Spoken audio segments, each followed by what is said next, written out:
코로나로 인해 온 세상이 너무나도 시끄러운 요즘입니다. 시끄러운 세상 가운데 더욱더 우리가 주님을 붙잡으며 우리의 신앙을 되돌아보는 귀한 시간이 되시길 원합니다. 지금은 특히 사순절 기간입니다. 우리가 이 사순절 기간인 만큼 우리 가족분들과 함께 이렇게 인사를 나누셨으면 좋겠습니다. 주님은 나의 전부이십니다. 우리 그런 주님을 위해 고난받고 또한 주님의 고난을 묵상하며 고난에 동참합시다. 오늘은 고난 시리즈 첫 번째, 우리 인간이 겪는 고난에 대하여입니다. 우리가 세상을 살아가면서 받는 고난에는 크게 두 가지로 나누어 볼 수 있을 것입니다. 첫째로는 의인으로서의 받는 고난입니다. 우리가 이 고난이라는 단어를 생각하다 보면 이 고난이라는 단어는 우리에게 너무나 두려움과 또한 외로움, 떨림, 피하고 싶은 그런 의미를 주고 있는 것 같습니다. 우리가 의인으로서의 받는 고난을 생각하다 보면 우리는 욥이라는 인물을 떠오르곤 합니다. 이러한 의인으로서의 받는 고난의 목적은 믿는 우리가 더욱 하나님의 뜻에 순종하고 선을 행하며 살아가는 것, 그리고 믿는 사람에게는 그 고난을 통하여 그의 믿음이 더욱더 자라게 하고 오직 하나님만 의지하며 바라보는 삶을 살도록 하기 위함이라는 것입니다. 그리고 다음으로는 우리가 죄인으로서 받는 고난이 있습니다. 이러한 죄인으로서의 받는 고난의 목적은 우리가 하나님 앞에서 또한 사람들 앞에서 자신의 잘못을 인정하고 뉘우치며 새로운 삶을 살아가기 위함입니다. 그런 의미에서 우리는 오늘은 죄인으로서의 겪는 고난에 대하여 함께 나누어 보고자 합니다. 그렇다면 우리가 죄에 대하여 먼저 알아보아야 합니다. 죄가 무엇입니까? 이 죄는 요즘 한자어, 화면에도 나오고 있는데 죄는 요즘 한자어입니다.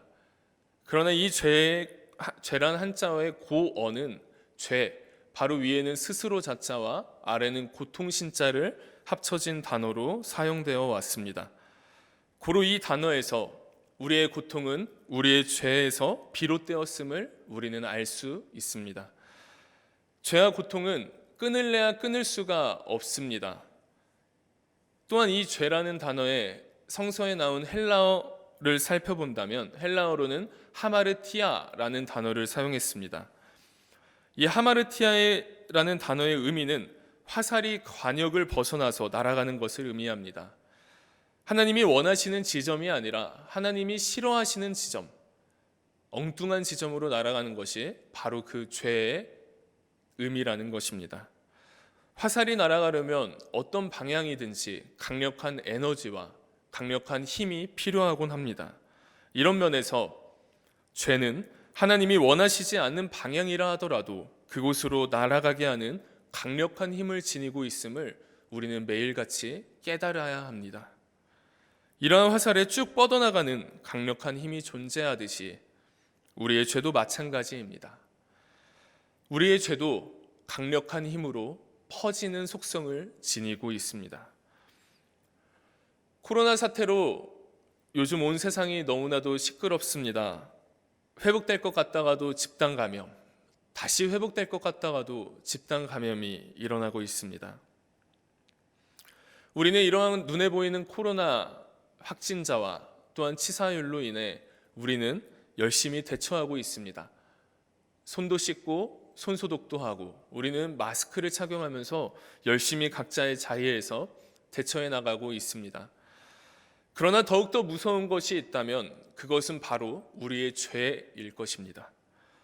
우리 공동체 안에 너무나도 깊이 만연해 있는 우리들의 죄.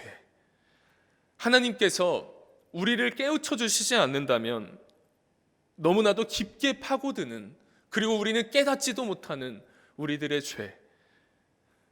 그 죄가 너무나도 무서운 것이 사실이 아니겠습니까?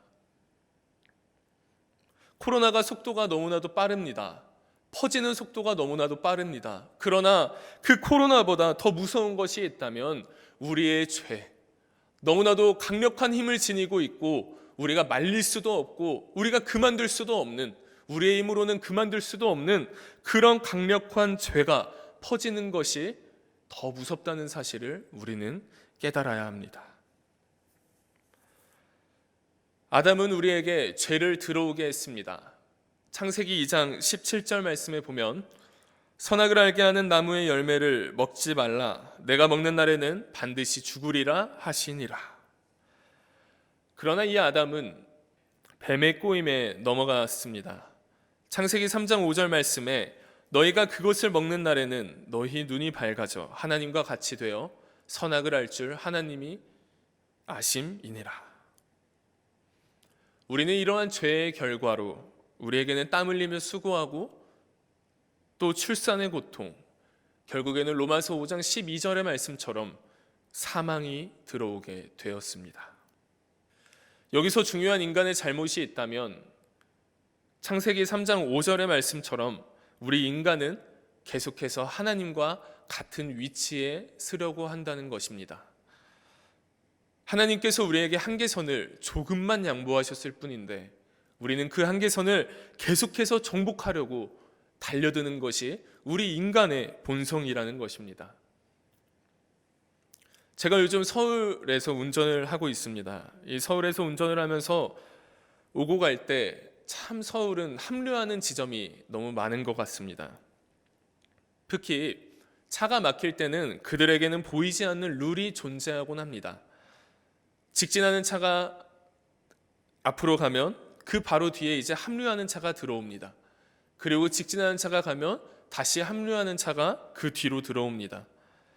그러나 합류하는 차가 들어올 때 앞에 공간을 넉넉하게 우리가 마련해 주면 그 합류하는 차 뒤의 차들도 계속해서 우리 앞으로 들어오고 있음을 저는 보면서 바로 하나님의 마음이 이런 마음과 똑같지 않을까 그렇게 생각을 해보았습니다.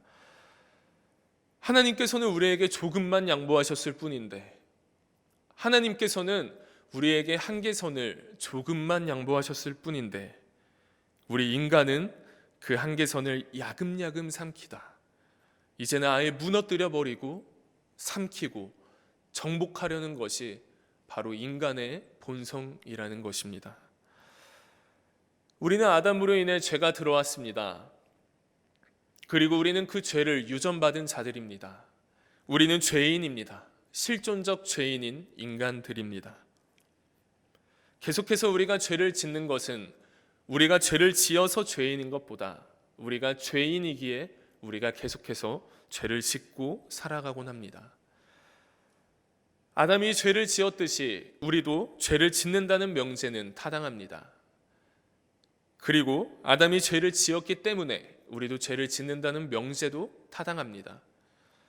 그러나 이전의 교부들은 이 말들보다 더 많이 사용했던 말이 있습니다. 그것은 바로 아담 안에서입니다.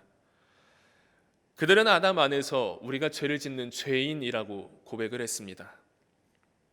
이 아담 안에서라는 말은 우리가 예수 그리스도 안에서 우리가 예수 그리스도와 합한 자 되듯이 우리가 아담 안에서 아담과 합한 자가 된다는 의미입니다. 그러므로 우리는 아담과 일치성을 이야기해야 합니다. 이 일치성은 무엇을 의미하느냐? 우리는 아담이 죄를 지었기 때문에 우리도 아담과 같이 죄를 짓는다는 결과론적이 아닌 아담이 죄와 우리의 죄가 동일하다는 그런 일치성을 우리는 항상 기억하며 살아가야 할 것입니다. 이런 아담 안에서 우리는 죄인입니다. 실존적 죄인인 인간들로서 우리는 계속해서 죄를 지으며 살아가곤 합니다. 이런 죄에는 분명히 자신의 책임과 고통이 뒤따르기 시작합니다. 에밀 브룬너라는 학자는 이렇게 고백합니다. 죄는 존재이면서도 동시에 행위이고 자신에게 책임이 돌아가는 숙명, 영속적 혁명이다. 즉, 이 말은 죄는 자신에게 돌아갈 수밖에 없는 것이라는 것입니다. 자신에게 책임과 고통이 뒤따른다는 것이지요. 이러한 고통의 의미는 무엇입니까? 이러한 고통의 의미는 우리가 육체적이든 정서적인 것이든 당사자가 싫어하는 모든 경험을 의미하고 있습니다. 이 고통은 고난, 고뇌, 시련, 역경, 곤란과 같은 의미를 지니고 있기도 합니다. 우리는 고난이 너무나도 두렵습니다. 너무나도 무섭습니다. 그러나 우리가 죄로 인한 고난은 우리에게는 오히려 감사할 것입니다. 왜냐하면 우리는 그것으로 하여금 올바른 길을 갈 수가 있고, 우리는 그것으로 하여금 우리의 죄지었던 삶을 돌이킬 수 있기 때문입니다. C.S. 루이스도 이렇게 고백합니다. 고통은 우리의 주목을 요구한다. 하나님은 쾌락 속에서 우리에게 속삭이시고 양심 속에서 말씀하시며 고통 속에서 우리에게 소리치신다.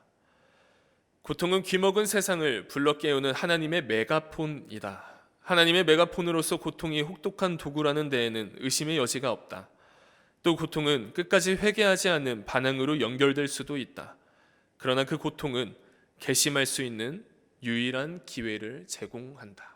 맞습니다. 우리의 고통과 고난은 우리를 향한 하나님의 메가폰입니다. 우리가 그 하나님의 메가폰에 더욱더 귀를 기울이며 살아갈 때 우리는 그 고통이 우리에게 고난이 아닌 우리에게 감사의 고난이 될 줄로 믿습니다. 마가복음 2장 1절부터 7절에는 중풍병자가 등장합니다. 이 사람에게도 고통이 뒤따르기 시작합니다. 그렇다고 저는 죄의 결과로 질병이나 암 같은 중한 병이 찾아온다고 생각하지 않습니다. 죄로 인한 결과라면 우리 온 세상에 있는 모든 사람들이 그 중한 병에 걸려야 하겠지요. 예수님께서는 가버나움으로 들어가십니다. 그리고 어느 한 집에 머무르셔서 그 집에서 복음을 전하고 계십니다. 그 집에는 사람이 너무 많아서 이제 들어갈 자리가 없습니다. 그리고 4명의 사람들이 한 중풍병자를 이끌고 예수님에게 찾아옵니다. 들어갈 자리가 없자 이들은 그 집의 지붕으로 올라가 지붕을 뜯어 구멍을 내고 그곳으로 침상을 메어 내립니다. 이때 예수님께서는 그들의 믿음을 보시고 이렇게 말씀하십니다. 너의 죄가 사함을 받았느니라. 이게 무슨 일입니까? 이 중풍병자에게 듣고 싶었던 말은 너의 죄가 사함을 받았다가 아닌 너의 몸이 회복이 되었으니 이제 너는 일어나 걸어라 라는 말씀이 아니었겠습니까? 그러나 예수님께서는 오히려 이 중풍병자에게 너의 죄가 사함을 받았다 라고만 말씀을 하고 계십니다. 예수님께서는 그의 겉에 보이는 질병의 회복보다 그의 내면 깊은 곳에 있는 문제를 보시는 분이셨기 때문입니다. 그의 근본적인 원인이 무엇이었습니까? 그의 근본적인 원인은 바로 죄의 문제였습니다. 근본적인 문제가 해결되지 않고 그의 몸만 회복된다면 무엇하겠습니까? 그리하여 주님께서는 그의 내면 깊은 곳에 위치한 너의 죄가 사함을 받았다 라고 말씀을 하심으로 그의 질병까지도 완전히 회복시켜 주셨습니다. 우리의 삶도 마찬가지입니다. 우리 주님께서는 우리를 죄라는 깊은 구덩이 가운데 매일마다 우리를 건져주고 계십니다. 그러나 우리는 넘어지고 계속해서 넘어지고 우리는 고통과 고난 속에서 헤매이는 삶을 살아가고 있습니다. 그럼에도 우리 주님은 우리를 계속해서 일으켜 주십니다. 그리고 그분은 고난받으실 필요가 없으심에도 불구하고 우리의 죄로 말미암아 고난받으셨습니다. 죽으실 필요가 없으심에도 불구하고 그분은 우리의 죄로 말미암아 죽으셨습니다. 이사야 53장 5절 말씀에 그가 찔림은 우리의 허물 때문이요 그가 상함은 우리의 죄악 때문이라. 이는 바로 우리의 죄 때문입니다. 우리의 죄 때문에 나의 고통도 뒤따랐지만 나의 고통보다 더욱더 위대한 고통이 있다면 그것은 주님의 더 고통이 크셨고 주님의 고난이 더 크셨다라는 사실입니다. 그러므로 우리는 이제부터는 죄에서 벗어나는 삶을 살아가야 합니다. 죄로 인한 고난을 누리기보다 이제는 우리는 욥과 같은 의인으로서 받는 고난을 누려야 합니다. 그러기 위해서는 우리는 죄로부터 벗어나야 되고 이제는 죄로부터 해방된 삶을 살아가야 할 것입니다. 제가 얼마 전에 유기성 목사님 설교를 보면서 너무 좋은 예화가 있길래 가져왔습니다. 9.11 테러 이후 타임스퀘어 교회 카터 콜론 목사님의 첫 설교 내용입니다. 9.11 테러가 나서 그 당시 사람들이 다 대피하고 있었습니다. 그러나 건물 반대로 다 뛰어가고 있지만, 그러나 경찰관과 소방관들은 오히려 그 건물을 향해 달려가고 있었습니다. 그들은 자신의 목숨이 없어질 것을 알면서도 그곳을 향해 들어갔습니다. 그리고 사람들에게 이렇게 외칩니다. 여러분, 도망치십시오. 빨리 뛰십시오. 라고 목숨을 걸고 외쳤습니다. 여러분, 살려면 벗어나야 합니다. 그들은 목숨을 잃을 것을 알고 있었음에도 그들은 들어갔습니다. 여러분, 살기 위해 달리십시오. 벗어나십시오. 그리고 그 목사님은 계속해서 자신의 설교를 이어나갔습니다. 도망치십시오. 번영, 부, 성공에 집중하는 복음들로부터 여러분 벗어나십시오. 그리스도의 이름을 자신의 이익을 위해 쓰는 자들로부터 벗어나십시오. 당신의 주머니를 예수의 이름으로 터는 자들로부터 벗어나십시오. 자기 개발에만 집중하는 복음으로부터 달리십시오. 그리스도가 아니라 인간이 영광을 받는 교회로부터 도망치십시오. 그리스도의 몸이여 도망치십시오. 도망치십시오. 성경이 없는 미국과 캐나다에서 여러분 벗어나십시오. 죄로부터 회개함이 없는 데에서 벗어나십시오. 예수님의 보혈이 언급되지 않는 데에서 도망치십시오. 죄가 편하게 느껴지는 교회로부터 도망치십시오. 런, 제발 달리십시오. 살려면 달아나십시오. 속히 달아나십시오.